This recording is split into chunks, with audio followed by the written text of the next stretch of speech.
dinhi sa atong simbahan do natay guiding principles kanang Cebu. Ang C, clean. Ang E, economizing. Ang B, beautiful. Ang U, useful. Inyo ba nang gibuhat? Tanaw ninyo sa atorong gibuhat dinhi, nahaom ba sa atong Cebu? Haom-haom og jutay ana. Malipay kang Ginoo ni. Istoryahin. Basig ngan lantas Ginoong buang. Ngano man tungod kay matud pa ni Kristo ang unahon day kunog limpyo ang sulod. Kaya magsigilan tag limpyo kunos gawas, unya ang sulod nato na ang mga kabuang, katikasan, kalaway, way kapuslanan. Buang ang itawag sa Ginoo nato ana, kana magsigil tag limpyo sa gawas, sa makita nga bahin, unya ang dili makita nga naa sa sulod ang atong kasing-kasing hugaw. Mo nang atong gisumpayan og trust. Ang gauna gyud trust. Unsa man nga prinsipyo nga trust? Ang T, transparency. Mo na problema kay sa atong gobyerno kay lack of transparency.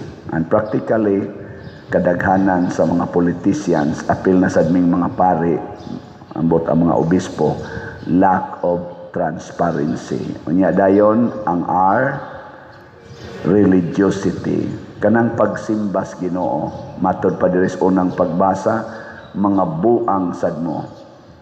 Di man to buang, mga buang-buang. Matod pang San Pablo, ngano man nagsimba mo sa binuhat, dili sa magbubuhat.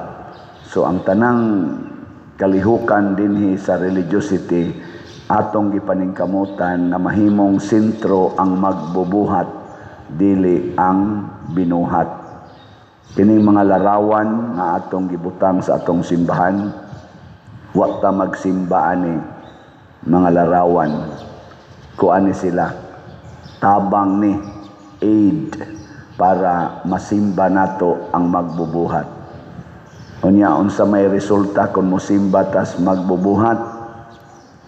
Ang U sa trust stands for unity, magkahiusa ta. Ilhan man na nato kung nagsimba tas mga binuhat kay magkabahin-bahin man ta. Panalitag magsimba na kas kwarta, binuhat man as tao, away gyud. Giling niya imong tupad ina way nag-away ros imong kinabuhi.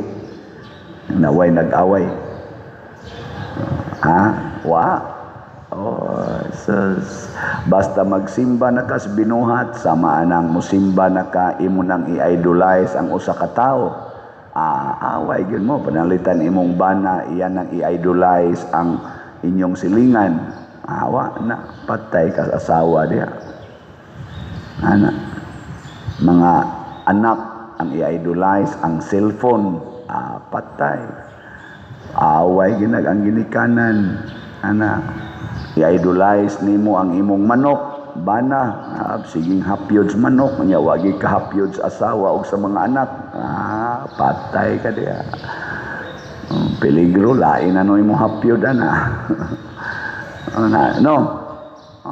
bantay ginang idolatry. Sintro gitas magbubuhat. Unya kung duna natay pagtahod o pag-ila sa magbubuhat, musunod dayon ang S, unsa man? Service, alagad. Mualagad data sa Ginoo pinaagi sa katawhan nga iyang gibutang diha sa atong kinabuhi. Muna dinhi sa simbahan, ning kamot gitag alagaray, sige gitag alagad. Ako ni silang giingnan dinhi atong mga staff, alagad yun. Kining tanan atong gibuhat, kining tanan na ato mga slat-slat, unsa man na siya, pag-alagad. Congratulations diay kay malampuson kay ng atong segunda patron nga selebrasyon. Pakpaka nato kay daghan kay nang alagad. Grabe gikan sa mga tiwasunon hangtod sa mga tiguhang hangtod sa mga youth. Grabe kayong pag-alagaray gikan sa atong LGU hangtod gyud sa mga workers din ni simbahan nag-alagaray ta. Gabi gamiting Miss PPC o PFC. Abot may hapit alas 12 gabi siging evaluate unsaon na sad pag-alagad niya na ka-appreciate mi sa response sa ato mga dinhi sa ato mga parokyano. Salamat gyud kaayo ha. Karong kuan kaning atong DPR, kaning Divine Powerful Response para sa mga biktima sa mga linog, niabot ng atong wala ko rin update pa pero niabot ng mga 1 million kapin ang atong na-raise nga kwarta. Salamat kayo. Niya kay simbahan man ta sinig tabang nato dito sa norte ato lasang isintro sa mga simbahan mo'y atong desisyon sa PPC PFC dili na lang nato diretso ngadto sa mga katawhan kay doon na may daghang ni diretso nila iagi nato sa mga simbahan murag mga 15 ka simbahan ang atong tabangan unya bahin-bahina nato kay naamay nga lusno na iwagwan ay bungbong na nga lusno ang atop. So dako kayo tabangonon kanang atong itabang nga mga 1 million kapin murag sa nagsinsiyo ikumparar sa ila inta pero may na lang kayo nga maka bahin-bahin ta kay ikaluyan man sa tas Ginoo wa man sa tagai og damage ang ato dinhing parokya kining atong simbahan. Thanks be to God mutabang ta dito nila kana bitang ni ata dinhi kanang naatay panginahanglan nya naay mo tunol na to bisag 5,000, 10,000 pagkalipaya. So ang amo rong initial nga gihuna-huna nga matag parokya atong tagaag tag 5 kasako nga bugas nga naay tag 5 kilo pack dito sa sulod tag napo man na sumahog og 50 ka 5 kilo ang kada parokya lang atong ihatag unya 25 to 50,000 tingali ang atong ihatag depende las damage atong i-share na cash para magamit nila. So mo na atong mga plano service na siya nya gikan sa na ninyo nga nibati nya di ta mohunong sa pagsigig dawat ani kay karon man Lunes ang atong pagpanghatag yampo na to maayo ang panahon dili man na kay masulba dayon ang ilang sitwasyon. So kung naana sa tay matigom nasad o pilay atong matigom gikan karon padung sa Lunes mo na itong ibahin-bahin na to nila basig mudako-dako pa ang cash or mudaghan-daghan pa ang bugas nga atong ikabili nila sa kada parokya.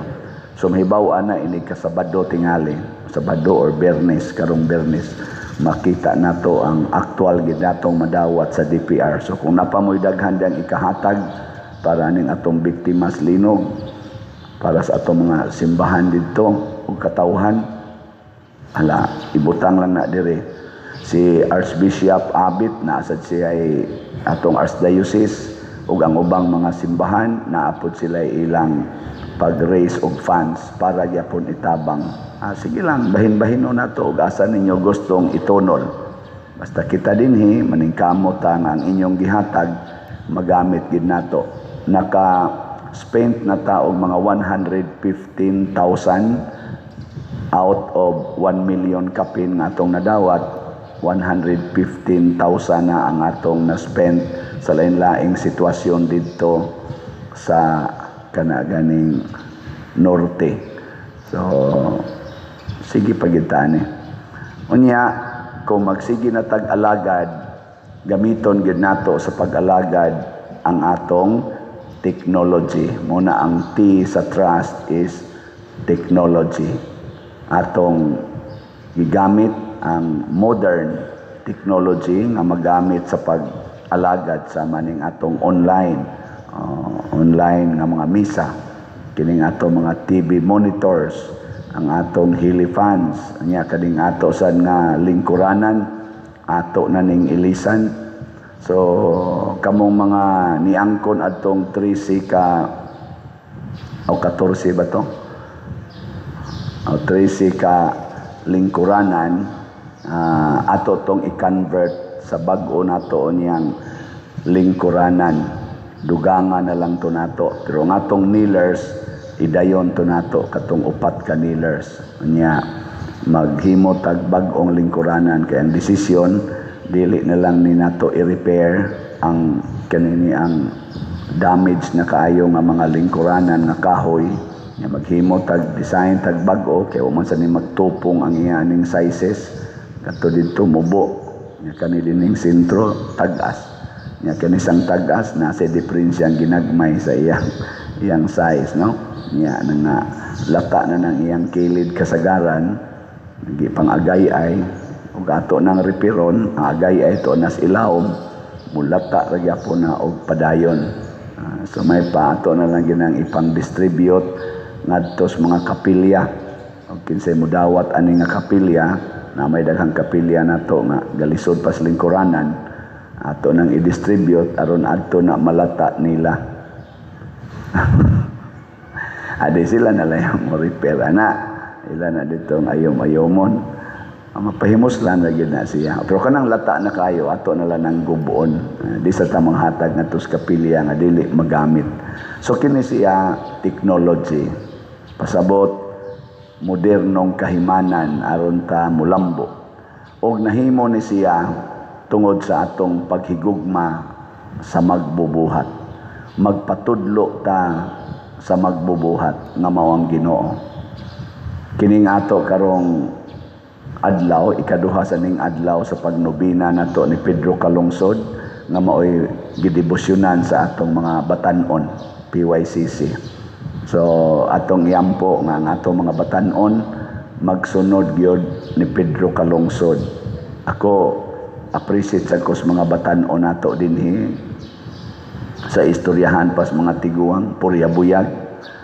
Kaya murag mga buutan sila. Pero nasa pagkabuangon sa nuna sila gamay. Pero may pagka-train tingalis mga ginikanan, buutan, aktibo. Usas akong nabiliban nila, may kaya mo ampo. Mugin na sila mag-lead sa atong Camino Rosary. Ang mga batan-on kayo mag-lead. Kuhan kayo, promising. Niya, inignatay event, pare atong ato dihang pista sa segunda patron.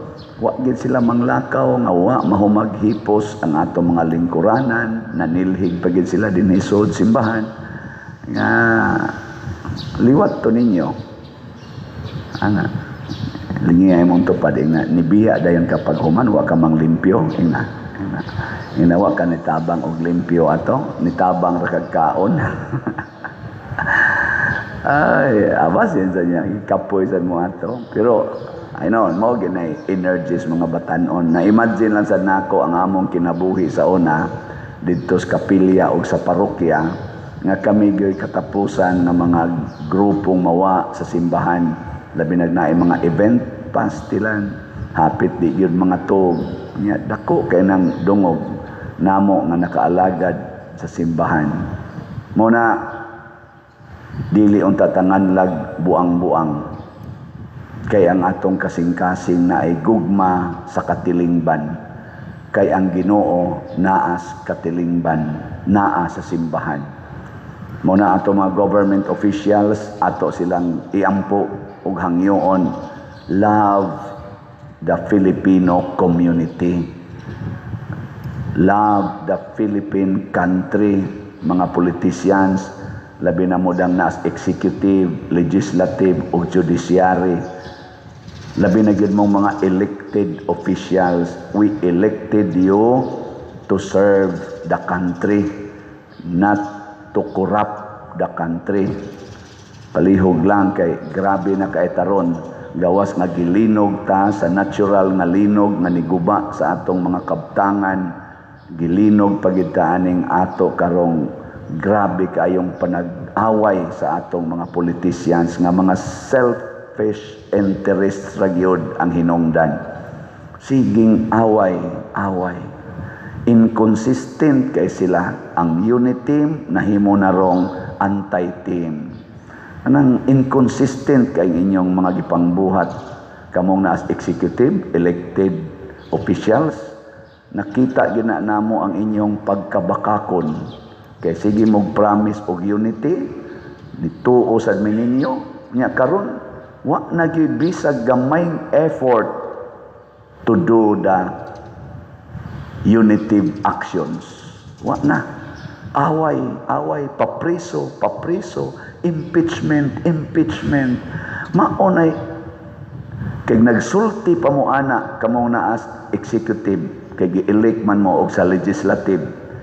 Og nagsulti pa mo nga magkinihaay ra day mo, mag-impeach na ra day mo, magprisuhay ra day mo, di mi mobutar ninyo Mobutar mo?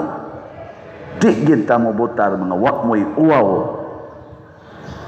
Mga bakakon, sige ingong unit team, unya di ito, magprisuhay ra di ay, mag-impeach na ra di mo, gasto tag millions, billions, trillion na gani karon para lang ang inyong away, nisulti pa lang mo ana katong pag-eleksyon.